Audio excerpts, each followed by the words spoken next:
नमस्कार मंडळी, मी Vaishali's RK kitchen मध्ये तुमचे स्वागत आहे। आज आपण बनवूया, आषाढ महिना सुरू झाला आहे। आषाढ महिन्यामध्ये पहिल्यांदा आपण तळणीचा पदार्थ हा कापण्या बनवतो। तर आज आपण पारंपरिक पद्धतीने कापण्या बनवणार आहेत।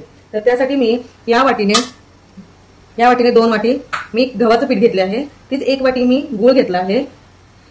आपण पोहेच्या चम्मचने 4 चम्मच बेसन पीठ घेतले आहे। 2 चम्मच रवा घेतला आहे आणि 2 चम्मच तांदळाचे पीठ घेतले आहे। बारीक वाटून घेतली बडीशेप भाजून, वेलची पूड आणि खसखस। आता आपण हा गूळ 1 वाटी पाण्यामध्ये, गरम पाण्यामध्ये विरघळवून मळून घेऊया। आपला हा गूळ गरम पाण्यामध्ये विरघळून झाला आहे। आता आपण यामध्ये ऍड करूया बेसन पीठ, तांदळाचं पीठ 2 चम्मच घेतलेलं आहे, 2 चम्मच रवा, वेलची पूड आणि ही बडीशेप। थोडंसं मीठ टाकायचं, चिमूटभर। आता हे आपण गुळाच्या पाण्याने चपातीपेक्षा घट्ट असा गोळा आपल्याला बनवून घ्यायचा आहे। थोडं थोडं हे गुळाचं पाणी टाकून आपण बनवून घेऊयात। हे बघा, आपला कापण्यासाठी असा हे बनवून ठेवला आहे। 1च वाटी पाणी लागलं आहे।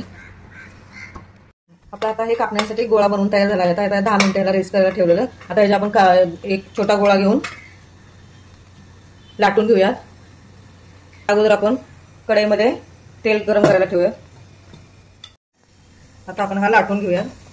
लाटताना पीठ अजिबात वापरायचं नाही। चिकटत असेल तर थोडंसं तेल लावा, नाहीतर नाही।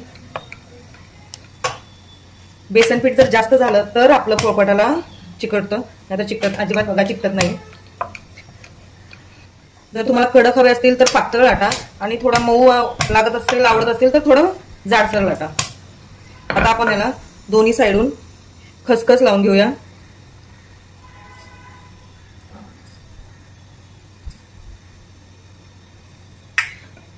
खसखस लावली की नंतर मग लाटायचं, म्हणजे खसखस ते आतमध्ये रुतते।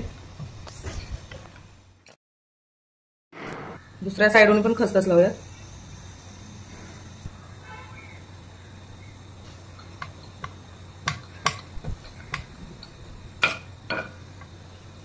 हे बघा, एवढी जाड आपण लाटायचं।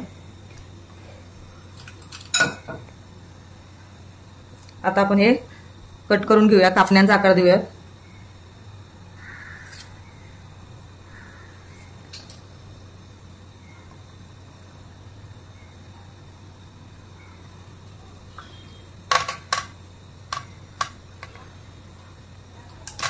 तुम्ही ह्या फिरकीने किंवा सुरीने करू शकता।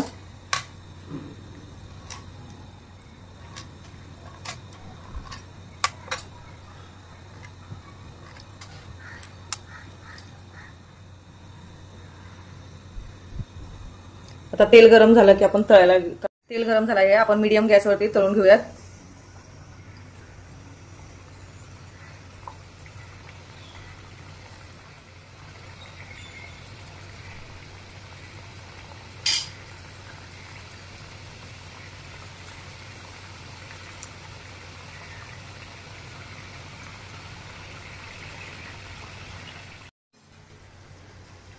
हे बघा, आपल्या कापण्या आता तळून रेडी झाल्या आहेत।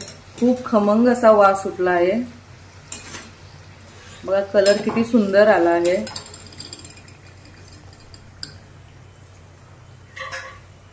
आपण आता हा काढून घेऊयात।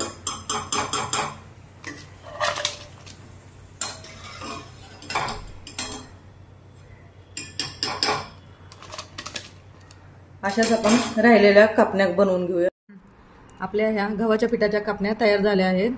ह्या प्रमाणामध्ये नक्कीच करून पहा, नक्कीच आवडतील। आणि हे बघा कशी झाली आहे, खूप सुंदर अशी झाली आहे। आवडल्यास नक्की लाईक, शेअर आणि सबस्क्राईब करायला विसरू नका। धन्यवाद।